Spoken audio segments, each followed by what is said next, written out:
ஓம் கணேசாய நமக. பணிவர்ந்த வணக்கத்துடன் உங்கள் யோகா விஜய். சித்திரை 18ஆம் பெருக்கு எல்லாருமே ஆடி 18ஆம் பெருக்க நல்ல நாள் அப்படின்னு சொல்லுவாள். இந்த கும்பராசிக்காரங்களுக்கு என்னன்னு சொன்னால், சித்திரை 18ஆம் பெருக்கு ஒரு யோகமான நாள். அது என்ன அப்படின்னு சொன்னால், அப்போத்தான் ரிஷப குருப்பெயர்ச்சி ஆகுது. இந்த மேசத்தில் குரு கோவிந்த குருவாக இருந்தார். கும்பராசியை பொறுத்த மட்டும் அவர் 3ஆம் இடத்துல இருந்தார்.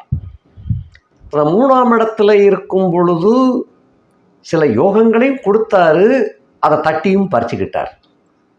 அந்த மாதிரி நடந்துச்சு சம்பவங்கள். ஏன்னா இடம் என்பது 3ஆம் இடம் அவ்வளவு சிறப்பு அல்ல. சரி, இப்போ 4ஆம் இடத்துக்கு தானே போகுது சாமி குரு. அப்போ இந்த குரு 4ஆம் இடத்துல போய் என்னத்தை செய்ய போகிறாரு? 4ஆம் இடம் நல்ல இடம் இல்லையே அப்படின்னு கேட்கலாம். ஏற்கனவே உங்களுக்கு 8ஆம் இடத்துல கேது உலாவிங்கிட்டு இருக்கார். இந்த 8ல் என்பது எந்த ராசிக்காரங்களுக்கும் ராகு, கேது, சனி இவங்கள்லாம் இருக்கப்படாது. மொத்தத்தில் 8ஆம் இடத்துல எந்த கிரகங்களும் இருக்கக்கூடாது. ஜாதகத்தில் அடிப்படையிலையும் சரி, கோச்சாரத்திலையும் சரி, 8ஆம் இடத்துல எந்த கிரகங்களுமே இருக்கப்படாது. அதுதான் மெயின். சரி, இருக்கக்கூடாதுன்னு நம்ம சொல்கிறோம். அங்கே வந்துச்சுன்னா என்ன செய்யறது? அந்த சங்கடங்களை அனுபவிச்சு தான் ஆகணும். ஆக 8ஆம் இடத்துல உள்ள கேது அப்படிங்கிற கிரகம் கொஞ்சம் வாட்டி வதைத்து கொண்டு இருந்தார். சில கெட்ட பேர், சில இடமாற்றங்கள். அதுலேயும் உங்கள் குறிப்பாக அந்த கும்பராசிக்காரங்களுக்கு குரு 3ஆம் இடத்துல இருந்தார். அப்போ 3ஆம் இடம் அப்படிங்கிறது எந்த அப்படின்னு சொன்னால், 4ஆம் இடமாகிய வீடு குடித்தனம், அதுக்கு 12ஆம் வீட்டில் போய் இருந்ததுனால குடித்தனம் அல்லங்கில் கடைகள், அது வியாபார ஸ்தலங்கள், தொழில்கூடங்கள் அல்ல உத்தியோக மாற்றங்கள், இப்படி ஏதாவது ஒரு வகையில் வீடு மாற்றம் என்பது கட்டாயமாக ஏற்பட்டிருக்க வேண்டும். அந்த வீடு மாற்றத்தினால் கொஞ்சம் அவஸ்தை, அதாவது பைசா செலவு, தட்டுமுட்டு ஜாமங்களை தூக்கி போட வைக்க, ஏற்ற இறக்க எல்லாம் அந்த மாதிரி சிரமங்கள் கொஞ்சம் கடுமையாகவே இருந்து வந்தது. இப்போ இந்த குருப்பெயர்ச்சி எப்போ நடக்குது அப்படின்னு சொன்னால், குரோதி வருஷம் சித்திரை மாதம் 18ஆம் நாள், அதாவது 1/5/2024 தொழிலாளர் தினம். அன்றைய தினத்திலேயே இந்த குரு பகவான் அந்த புதன்கிழமை கிருஷ்ணபட்சம் அஷ்டமி திதியும் திருவோணம் நட்சத்திரமும் சித்த யோகமும் கன்னி லக்கணமும் கூடிய, நல்லா கவனிக்கணும், அஷ்டமி திதி பகவானுக்கு நாராயணனுக்குரியது. கிருஷ்ணபட்சம், அதில் கிருஷ்ணபட்சம் தேய்பிரை அஷ்டமி அப்படிங்கிறது பைரவரையும் குறிக்கும், ஸ்ரீமன் நாராயணனுக்கும் முக்கியமானது. திருவோணம் நாராயணனுக்கும் உரியதாக இந்த நாள் ரொம்ப முக்கியமான ஒரு சக்தி வாய்ந்த நாளாக கருதப்படுகின்றது. அந்த நாளிலே பிற்பகல் 3:57 அளவில் கார்த்திகை 2ஆம் பாதத்திற்கு குடி போகிறாரு. அதாவது ரிஷபராசிக்கு குடி போகிறார் குரு. அதாவது ரிஷபத்தில் போய் பால் காய்ச்சி அங்கே போய் செட்டில் ஆகிறார். மேஷ வீட்டை விட்டுட்டு போதும்பா இது வரைக்கும் இருந்தது அப்படின்னு சொல்லி ரிஷபத்தில் போய் செட்டில் ஆகிறார். ரிஷபத்தில் சென்று இருக்கும் பொழுது அது 3ஆம் இடத்தை விட 4ஆம் இடம் கொஞ்சம் பரவாயில்லை. அது என்ன பரவாயில்லை? 5ஆம் இடத்தை நோக்கிய பயணம். இதுவரையிலும் இருந்தது 3ஆம் இடத்தில், 4ஆம் இடத்தை நோக்கிய பயணத்தில் தான் இருக்கு. அதெல்லாம் வீடு மாற்றங்கள், கடைகள் மாற்றங்கள், தொழிற்கூடங்கள், உத்தியோகம் எல்லாம் மாற்றம்னு சொன்னேன். இப்போ அவரது பயணம் நோக்கம் 5ஆம் இடத்தை நோக்கி அந்த பயணம் இருக்கும். ஆக 5ஆம் வீடு என்பது பூர்வ புண்ணிய வீடு. 5ஆம் இடத்துல கூறியிருந்தால் யோகம்னு சொல்லியிருக்கோம். அதனால 4ஆம் இடத்துக்கு வந்ததுனாலே அவர் 5ஆம் இடத்தை நோக்கித்தான் அடுத்து போக முடியும். ஆகையினாலே 3ஆம் இடத்தை விட 4ஆம் வீடு கும்பராசிக்கு சிறந்தது. இது போக அந்த 8ஆம் இடத்துல உள்ள கேதுவை அவர் பார்வையிடுவார். ஏற்கனவே பார்வைக்கு பலன் சக்தி அதிகமா, இருக்கிற இடத்திற்கு சக்தி அதிகமா அப்படின்னு ஒரு வீடியோ போட்டிருக்கேன். பார்க்காதவங்க அதை போய் பார்த்துக்கங்க. இப்போ இந்த குருவினுடைய பார்வை 4ஆம் இடத்திலே இருந்து கொண்டு உங்களுடைய 8ஆம் இடத்தையும் 10ஆம் இடத்தையும் 12ஆம் இடத்தையும் நோக்குகின்றார். அப்போ இந்த 3 வீடுகளுக்கும் என்னென்ன பலன்கள், அதே போல் 4ஆம் இடத்துல இருந்ததுக்கு என்ன பலன், இதுதான் இப்போ இந்த குருப்பெயர்ச்சியினுடைய பலாபலன்களை கொஞ்சம் சுருக்கமாக பார்க்குறோம். இப்போ இந்த சீன் அந்த எப்படி இருந்துச்சு அந்த பயிற்சி ஆகிற நேரத்தில், அதுவும் நம்ம பார்க்கணும். பயிற்சி ஆகிற நேரம் குழந்தை பிறந்துச்சுன்னு சொன்னால், அந்த குழந்தை பிறந்த நேரத்தை லக்னமாக கொண்டு அந்த சமயத்தில் எந்தெந்த கிரகங்கள் எப்படி இருந்தாங்கன்னு சொல்லி ஜாதகத்தை பார்க்குறோம். அந்த ஜாதகனுடைய உயிர் உள்ள வரைக்கும் அது செல்லும்னு அர்த்தம். இது அடுத்த குருப்பெயர்ச்சி வரைக்கும் இந்த சீன் எப்படி இருந்துச்சு, குருப்பெயர்ச்சி ஆகிறச்சே வானமண்டலத்தில் கிரகங்கள்லாம் எப்படி இருந்தார்கள் அப்படின்னு பார்ப்போம். உங்கள் ராசி நாயகன் கும்பத்தில் ஆட்சி மூல திரிகோணமாக இருக்கின்றார். 2ஆம் வீடாகிய மீனத்திலே செவ்வாய், புதன், ராகு. 3ஆம் வீடாகிய மேசத்திலே சூரியன், சுக்கிரன். இதில் சுக்கிரன் உச்சமாக இருக்கின்றார். அடுத்து 4ஆம் இடத்திலே பயிற்சி ஆகி வந்த குரு பகவான் 5, 6, 7, 8, 8ஆம் 7 சுத்தம் 5, 6, 7 சுத்தம் 8ஆம் இடத்துல கேது இருக்கின்றார். 9, 10, 11 சுத்தம் 12ஆம் இடத்துல சந்திரன். இந்த மாதிரியான சீன் வானமண்டலத்தில் காட்சி அளிக்கின்றது. இது பாதசார ரீதியாக பார்க்குறோம் அப்படின்னு சொன்னால் பரணி 2இல் சூரியன், திருவோணம் 3இல் சந்திரன், உத்திரட்டாதி 2இல் செவ்வாய், ரேவதி 2இல் புதன், கார்த்திகை 2இல் வியாழன், அஸ்வினி 3இல் சுக்கிரன், சதயம் 3இல் சனி, ரேவதி 1இல் ராகு, அஸ்தம் 3இல் கேது. இந்த மாதிரியாக அமைந்திருக்கிறது. அந்த லக்கணம் அவர் பயிற்சியாகின்ற சமயத்தில் கன்னி லக்கணம் உதயமாகின்றது. இந்த மாதிரியாக அவர் இருக்கின்ற காரணத்தினால இப்படி வரிசையாக இப்போ நம்ம பார்க்கலாம். பார்வை பலனை முதல்ல பார்த்துருவோம். குரு 4ஆம் இடத்திலே இருந்து கொண்டு 8ஆம் வீட்டை பார்க்கின்றார். உங்கள் ராசிக்கு 8ஆம் வீடு, 4ஆம் இடத்திற்கு அது 5ஆம் வீடு, 4ஆம் இடத்திற்கு அது 5ஆம் வீடு. அதில் கேது இருக்கின்றார். 8ஆம் இடம் என்பது ஒரு மறைமுக வீடு. 4ஆம் இடத்திற்கு 5ஆம் வீடு என்பது நிலபுலன்கள் சொந்த இந்த மாதிரியாக காட்டக்கூடிய வீடு நிலபுலன்கள் அப்படின்னு காட்டும். அந்த வீட்டிற்கு 5ஆம் இடத்துல கேது இருந்தால் ஏற்கனவே முன்னோர்கள் செய்த பாவங்கள் இந்த இவைகள்லாம் உங்களை ஆட்டி படைச்சிக்கிட்டு இருக்கும் இந்த 8ல் கேது இருக்கும்போதுன்னு அர்த்தம். இப்போ இவர் 4ஆம் இடத்துல குரு அமர்ந்து அந்த 8லே உள்ள கேதுவை நோக்குகின்ற காரணத்தினால அந்த முன்னோர்கள் செய்த பாவத்தை விலக்கிவிட்டு அவர்கள் சேர்த்து வைத்த புண்ணியத்தின் அளவை எடுத்து காட்டக்கூடிய சந்தர்ப்பம் இந்த நேரம். அதில் 4ஆம் இடத்திற்கு 4ஆம் வீடு என்பது நிலங்கள். இப்போ கும்பராசியிலே பிறந்தவர்களுக்கு நிலபுலன்கள் இவைகள் சொந்தமாக இருக்குதா இல்லையாங்கிறது 2வது பட்சம். அது அடிப்படை ஜாதகத்தை வச்சு நம்ம பார்க்கணும். இருப்பினும் கீழே கண்டெடுக்கக்கூடிய பொருள் இருக்கு இல்லையா, அது புதையலுக்கு ஒப்பான ஒரு யோகத்தை இந்த கும்பராசியிலே பிறந்த உங்களுக்கு இந்த காலகட்டத்தில் 4ஆம் இடத்துல குரு, 8ஆம் இடத்துல கேது, இந்த ஒரு சீன் இந்த மாதிரி பொருள்கள் அனாமத்தாக உங்களுக்கு சேரக்கூடிய ஒரு காலகட்டம். இந்த குரு பயிற்சியானதனுடைய தாக்கம் 8ல் உள்ள கேது இயற்கையாக அது பார்க்கிறார், 5ஆம் பார்வையாக பார்க்கிறார், ஸ்பெஷல் பார்வைன்னு பேர்.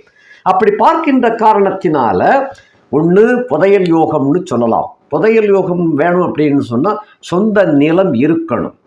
சரி, புதையல் இந்த காலத்தில் அதெல்லாம் உண்மையா சாமி, இதெல்லாம் புருடா விடுறீங்க அப்படின்னு சொல்லலாம். அந்த புதையலுக்கு ஒப்பான யோகம் அதை கொண்டு சேர்க்கும். கீழே கிடக்குது, அதுக்காக பார்த்துட்டு பேசாமல் போக முடியாது. இன்னொருத்தையும் பார்த்துட்டு போவான், அது என்னத்தையே கீழே கிடக்குது அப்படின்ட்டு அவன் பாட்டு போவான். பின்னால் போய்கிட்டு இருக்கிற நீங்கள் எடுத்து பார்ப்பீங்க, வெயிட்டாக இருக்கும், அது கனமாக இருக்கும், தங்கமாக இருக்கும். അല്ലെങ്കിൽ அனாமத்து சம்பந்தப்பட்டவருடைய சொத்து பத்துக்கள் உங்களுக்கு எழுதி வைப்பாங்க. உயில் சொத்துக்கள் சேரலாம். 8 என்பது அந்த மாதிரி தான். 8ல் உள்ள கேது 8ஆம் இடத்தை குரு பார்த்தால், இந்த குரு பார்த்தால் தான். அதுக்காக 8ல் உள்ள கேது எல்லாருக்கும் இந்த மாதிரி பேசிடக்கூடாது. ஜாதகத்தில் 8ல் கேது இருக்கு சாமி அப்படின்னு நினச்சிடக்கூடாது. அதை குரு பார்க்க வேண்டும். குரு பார்த்தால்தான் பாவத்தை கழித்து விட்டு புண்ணியத்தின் அறுவடையை அனுபவிக்கக்கூடிய ஒரு வாய்ப்பை அந்த குரு பகவான் கொடுப்பார். அப்படிப்பட்ட ஒரு அருமையான யோகம் இந்த கும்பராசியிலே பிறந்தவர்களுக்கு இந்த குருப்பெயர்ச்சி அடுத்து மிதுனத்துக்கு செல்வதற்குள்ளாக இந்த யோகம் கிட்டும். ஒன்று உயில் சொத்துக்கள் சேரலாம், அல்லங்கில் உங்களுக்கு வேண்டப்பட்டவர்கள் உங்களுக்கு ஒரு பெரிய உதவியை செய்யலாம். தன உதவி, ஒரு இஷ்டப்பட்டு உங்கள் மீது ஆசைப்பட்டு உங்கள் மீது பிரியப்பட்டு நீங்கள் உங்களுடைய நட்பை பொறுத்து கூட வரலாம். இது பெண்ணாகவும் இருக்கலாம், ஆணாகவும் இருக்கலாம். இப்படி இந்த மாதிரியான ஒரு சூழல் அமைப்பு இந்த குருப்பெயர்ச்சியின் மூலமாக கும்பராசிக்காரர்களுக்கு அமைந்து காணப்படுகின்றது. அடுத்தபடியாக உங்களுடைய 10ஆம் வீடாகிய விருச்சிகத்தை, தொழில் ஜீவனம் அப்படின்னு சொல்லக்கூடிய அந்த வீட்டை பார்க்கின்ற காரணத்தினால அந்த தொழில் வளம் இதுவரைக்கும் சில தாமசமாக மந்தமாக ஓடிக்கொண்டிருந்த காலம் அது விரைந்து மாற்றம் அடைகின்றது. இப்போ உங்களுக்கு ஒரு இருப்பு கொள்ள முடியாத அளவிற்கு ஒரு வியாபாரம், தொழில் இவைகள்லாம் மிகவும் சுறுசுறுப்பாக நடந்து முன்னேறும். 10ஆம் இடத்துக்கு 10ஆம் வீடு அப்படின்னு பார்த்தோம்னா அது சிம்ம வீடு. 10ஆம் வீட்டுக்கு 10ஆம் வீடு. அந்த 10ஆம் வீட்டுக்கு 10ஆம் வீட்டுக்கு இந்த குரு அவர் 10ல் இருக்கிறார். ஆகையினாலே தொழில் முன்னேற்றம் அபாரமாக இருக்கும். இப்போ ஒரு உத்தியோகத்தில் இருக்கிறீங்கன்னு சொன்னால் உங்களுடைய தயவு மேலதிகாரிக்கு ரொம்ப ரொம்ப தேவைப்படும். இது வரைக்கும் உங்களை உதாசீனத்தோடு கூட பார்த்துருப்பாங்க சக ஊழியர்கள், மேலதிகாரிகள், உயர்மட்ட அதிகாரிகள். அவங்கெல்லாம் கொஞ்சம் ஒரு கிள்ளக்கீரை போல் உங்களை பார்த்துக்கிட்டு இருந்திருப்பாங்க. இனி அந்த பார்வையை மாறும். உங்கள் மீது உங்களுடைய பார்வை அவர்கள் மீது விழாதா என்ற அளவிற்கு இருக்கும். இதில் குறிப்பாக பெண் உயர் அதிகாரியாக இருந்தால் ரொம்ப உறவு கொள்ளக்கூடிய ஒரு நெருங்கி பழகக்கூடிய ஒரு வாய்ப்பு வந்துவிடும்.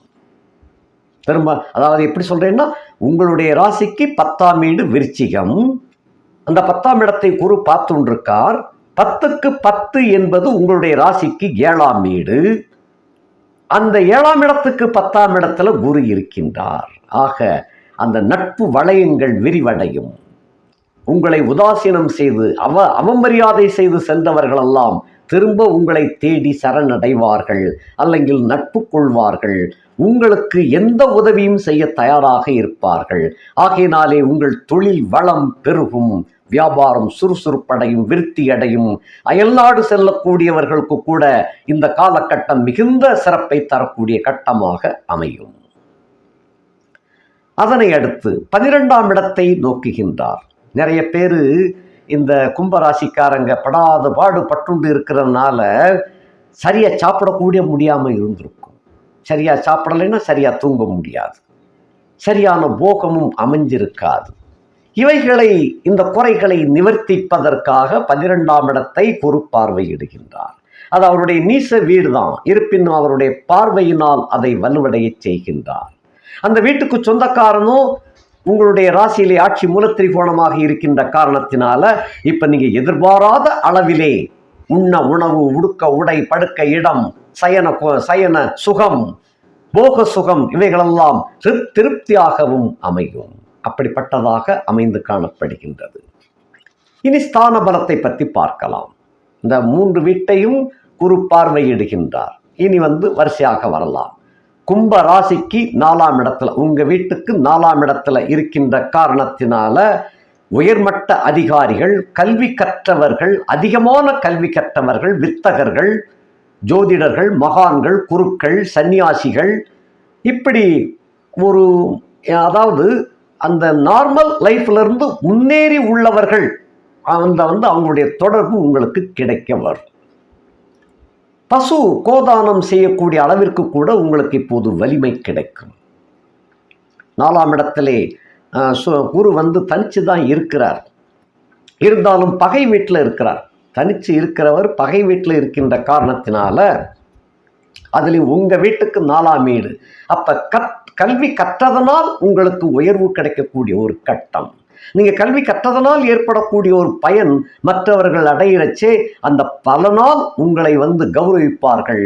உங்களுக்கு தேவையான சன்மானங்களையும் அள்ளி கொடுப்பார்கள், பரிசுகளையும் அரசாங்கமே உங்களை கௌரவித்து பரிசு கொடுக்கக்கூடிய ஒரு காலகட்டமாக இந்த குரு 4ஆம் இடத்திலே அமர்ந்திருக்கின்றார்.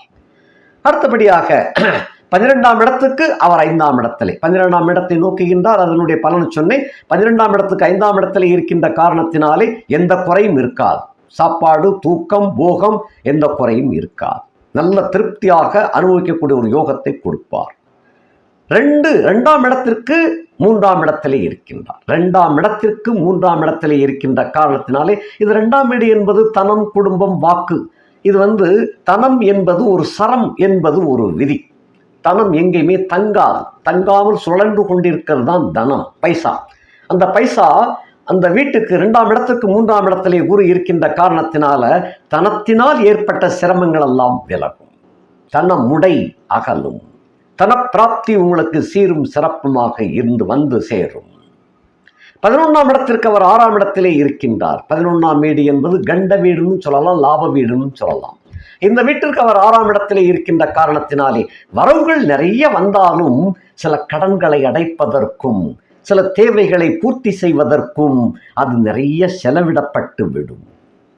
மிச்சம் பிடிக்க முடியுமா அப்படிங்கிற அளவுக்கு இல்லாமல் மிச்சம் பிடிப்பீங்க, மேலும் மேலும் அது கரைந்து கொண்டே வரும். பட்சே வரவுகளும் வந்துண்டே இருக்கும். அடுத்தபடியாக 3ஆம் இடத்திற்கு அவர் 2ஆம் இடத்திலே இருக்கின்ற காரணத்தினாலே இளைய சகோதர வகையிலே கொஞ்சம் இருந்து வந்த மனஸ்தாபங்கள் விலக ஆரம்பிக்கும். 10க்குரியவன் 10ஆம் இடத்திற்கு அவர் 7ஆம் இடத்திலே இருக்கின்றார். 10ஆம் இடத்திற்கு 7ஆம் இடத்திலே இருக்கிற காரணத்தினாலே, அதுவும் சுக்கிரனுடைய வீட்டில் இருக்கின்ற காரணத்தினாலே பெண் சம்பந்தப்பட்ட பார்ட்னர்கள், பெண் நண்பர்கள், இவர்கள் மூலமாக தொழில் வளம் மிகச் சிறப்பாக முன்னேறும். உத்தியோகம் தேடிக்கொண்டிருக்கின்ற கும்பராசி இளைஞர்களுக்கும் இளைஞிகளுக்கும் இந்த காலகட்டத்திலே ஒரு நிறைந்த நல்ல உங்களுக்கு பிடித்தமான ஒரு உத்தியோகம் அமைந்து சேரும். அதன் மூலமாக வருமானங்கள் பெருகும். ஒரு கௌரவமான உத்தியோகமாகவும் இருக்கும். இதை கொஞ்சம் சற்றும் எதிர்பார்க்காமல் இருந்திருப்பீங்க. ஜென்மச்சனிலை இதெல்லாம் எங்கேயா நடக்க போகுதுன்னு சொல்லி அதிரடி திருப்பமாக உங்களுடைய நோக்கத்திற்கு தகுந்தவாறு, உங்களுடைய எண்ணங்களுக்கு தகுந்தவாறு அருமையான உத்தியோகம், நல்ல கௌரவமான உத்தியோகம் கிடைக்கப் பெறுவீர்கள். மனம் மகிழ்ச்சியை கொடுக்கும். 3ஆம் இடத்துக்கு 2ஆம் இடத்துல இருக்கின்ற காரணத்தினாலே பகையாளியாக இருந்த பங்காளிகள் இப்பொழுது உறவு கொண்டாட வருவார்கள். அவர்கள் குடும்பத்தில் நடக்கக்கூடிய ஒரு சுபகாரியத்திற்கு உங்களை கட்டாயமாக தேடி நிர்பந்தித்து அழைத்து செல்வார்கள். அந்த பிசறு ஏற்பட்ட அந்த உறவு மீண்டும் வலுவடைய பெறுவீர்கள். 4ஆம் இடத்திற்கு அவர் 4ஆம் இடத்திற்கு 1ஆம் இடத்திலே இருக்கின்றார். இந்த 4ஆம் இடத்திற்கு 1ஆம் இடத்திலே இருக்கின்ற காரணத்தினால அந்த தாய் சுகம், கல்வி இது வலிமை அடையும். அந்த வீட்டை கெடுக்காது. அது பகை வீடு ஆகையினாலே குருவுக்கு பகை வீடு, உங்களுக்கு நட்பு வீடு, குருவுக்கு பகை வீடு ஆகையினாலே அந்த இடம் உங்களுக்கு சாதகமாக அமையுமே தவிர வேதனையை கொடுக்காது. 9ஆம் இடத்திற்கு அவர் 8ஆம் இடத்திலே அமர்ந்திருக்கின்றார். தோப்பனார் வர்க்கத்தில் தோப்பனாருக்கு கொஞ்சம் பாதகங்கள் ஏற்படும், ஆரோக்கிய குறைவு ஏற்படும். போக்குவரத்தில் கொஞ்சம் கவனமாக இருக்க வேண்டும். பெரும்பாலும் போக்குவரத்தை தடை செய்து விட்டால் நல்லது. கொஞ்சம் பிடிவாத குணம் இருக்கும் தோப்பனார் வர்க்கங்களுக்கு. இதில் கொஞ்சம் அதை கட்டுப்பாடாக இருந்து கொண்டால் நல்லது. பாக்கியம் வலுவடையும் என்ற நிலையை பொறுத்த மட்டிலே இந்த பாக்கியாதிபதி சுக்கிரன் 9ஆம் இடத்தை பார்க்கின்றார். அது வலுவடையத்தான் செய்யும். இருப்பினும் சின்ன சின்ன நஷ்டங்கள் ஏற்படக்கூடிய தோப்பனார் வர்க்கத்தில் ஏற்படக்கூடிய ஒரு கட்டம் இருக்கின்றது. கவனமாக நடந்து கொள்ள வேண்டும். அடுத்த 5ஆம் இடத்திற்கு அவர் 12ஆம் இடத்திலே இருக்கின்றார். பூர்வ புண்ணிய சொத்து பத்துக்கள் விற்பனை ஆகாமல் இருந்தால் அது விற்பனை ஆகிவிடும். அல்லது பூர்வ புண்ணிய வீட்டில் நீங்கள் இருக்கிறீங்கன்னு சொன்னால் அதை விட்டு வெளியேறி வேறு இடத்தில் குடியேற வேண்டிய சூழ்நிலை உண்டாகும். அது உங்களுக்கு சாதகம், நல்லபடியாக அமையும். இதுவரைக்கும் பூர்வ புண்ணிய வீட்டில் இருந்து சில சிக்கல்கள் எல்லாம் அனுபவித்துக் கொண்டு வந்தீர்கள். இப்பொழுது நாகரிகமான ஒரு இடத்துல போய் உட்காரக்கூடிய ஒரு சூழ்நிலை அது வழங்கும். சகல சௌரியங்களையும் அது அடையப்பெறுவதாக இருக்கும். அடுத்தபடியாக 8ஆம் இடத்திற்கு 9ஆம் இடத்திலே இருக்கின்றார். உங்கள் ராசிக்கு 8ஆம் வீடு கன்னி. அந்த கன்னிக்கு 9ஆம் இடத்திலே குரு இருக்கின்ற காரணத்தினாலே இதுவரையில் ஏற்பட்ட அவமானங்கள், மான நஷ்டங்கள் இவைகளெல்லாம் துடைத்தெறியப்பட்டு நீங்கள் நல்லவர், உத்தமர் என்ற ஒரு யோகம் உங்களை தேடி வரும். யாரெல்லாம் பழித்தார்களோ அவர்களெல்லாம் உங்களை வாயார வாழ்த்தக்கூடிய ஒரு காலகட்டம்தான் இந்த குருப்பெயர்ச்சி.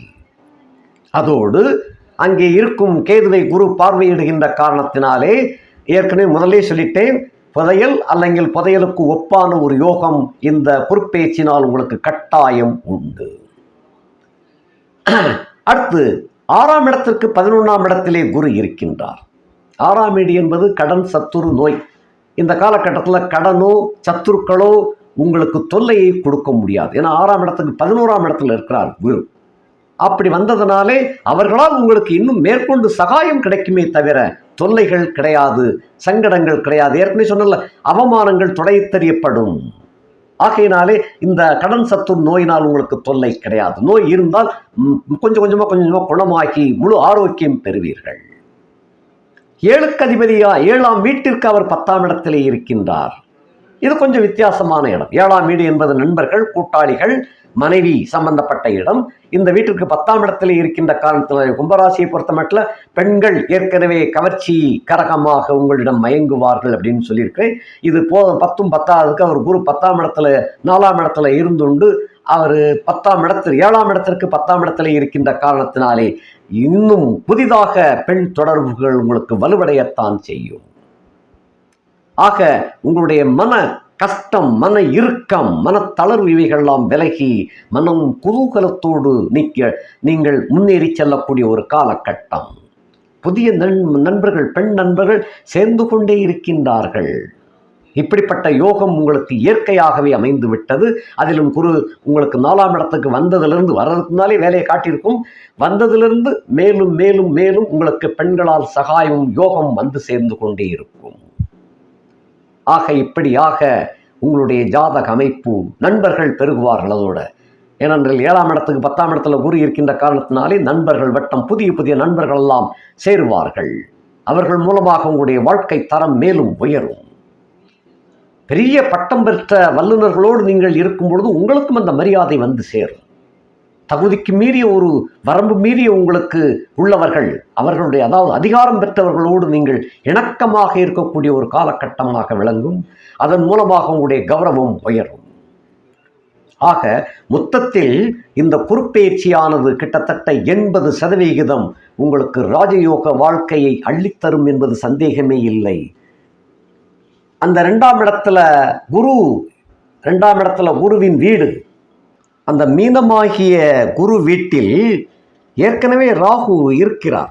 ஆகையினால இந்த 4ஆம் இடத்துல உள்ள குரு அந்த மீனத்தில் இருந்தது போல அது அர்த்தம். இப்போ மீனத்தில் 2ஆம் இடத்துல இருந்துச்சுன்னு சொன்னால் உங்களுக்கு என்ன யோகங்களை செய்வாரோ அந்த யோகங்களை இந்த குரு பகவான் கண்டிப்பாக செய்வார். குறிப்பாக சில பேருக்கு அந்த இளமையில் இருக்கக்கூடியவர்களுக்கு இந்த பெண் நட்புகள் வலுவடையும்னு சொன்னேன். அந்த விஷயத்தில் சில பேருக்கு அந்த மறைமுகமான நட்புகளில் கொஞ்சம் உஷாராக இருக்க வேண்டும். அது முக்கியமாக நீங்கள் அதை கவனத்தில் வச்சுக்கங்க. இது போக இனி வரிசையாக பார்க்குறோம். ராசியில் இப்போ நீங்கள் பிறக்கும்போது இந்த வானமண்டலத்தில் உள்ள சீனை சொன்னேன் இல்லையா, இப்போ வரிசையாக பார்ப்போம். ராசியில் சனி பகவான் ஆட்சி மூல திரிகோணமாக இருக்கிறார். ஆகையினாலே ஆயுள் கட்டி கௌரவம் உயரும். செல்வம் செல்வாக்கு அந்தஸ்து கீர்த்தி பிரதாபங்கள் எல்லாம் மிகச்சிறப்பாக விளங்கும். 2ஆம் இடத்துல செவ்வாய் இருக்கின்றார். 2ல் உள்ள செவ்வாய் என்பது 3-10க்கு அதிபதியாகிய செவ்வாய் 2ஆம் இடத்துல இருக்கின்ற காரணத்தினால தொழில் வளம் மிகச்சிறப்பாக முன்னேறும். கடல் கடந்து சென்று வரக்கூடிய பாக்கியம் சில பேருக்கு கிட்டும். சில பேருக்கு கடல் கடந்து வாணிபம் செய்யக்கூடிய ஒரு யோகம், தொழில் செய்யக்கூடிய ஒரு யோக அமைப்பையும் உண்டாக்கும். அடுத்தபடியாக 2-11க்கு அதிபதியான குரு தான் உங்களுக்கு 4ஆம் இடத்துல, உங்கள் ராசிக்கு 4ஆம் இடத்துல இருக்கிறார். ஆகையினாலே அற்புதமான யோகங்களை அவர் செய்து காட்டுவார். 4-9க்கு அதிபதியாகிய சுக்கிரன் என்பவர் லக்கணத்துக்கு 3ஆம் இடத்துல சூரியனோடு கூடி இருக்கின்ற காரணத்தினால அரசு சம்பந்தப்பட்ட உதவிகள் அனுகூலமாகவே முடியும். அரசு சம்பந்தப்பட்ட துறையில் உள்ளவர்களுக்கு இது நல்ல லாபத்தை யோகத்தையும் வழங்கும். அரசியல் மாற்றங்கள் இந்த இடத்துல ஒரு திடீர் யோகத்தை உங்களுக்கு கொண்டு சேர்க்கும். அரசியலில் இருக்கிறீங்க அப்படின்னு சொன்னால் எதிர்பாராத வகையில் உங்களுக்கு பதவிகள் தானாகவே தேடி வரக்கூடிய ஒரு காலகட்டம். அதே போல் அந்த நட்பு வளையங்கள் மிகச்சிறப்பாக முன்னேறும். தொழில் வளம் பெருகும். பாக்கியம் வலுவடைகின்ற காரணத்தினாலே 9ஆம் இடத்தை சூரியனும் சுக்கிரனும் சேர்ந்தே பார்க்குறாங்க. ஆகையினால பொதுவாக அந்நிய தொடர்புகள் வலுவடை.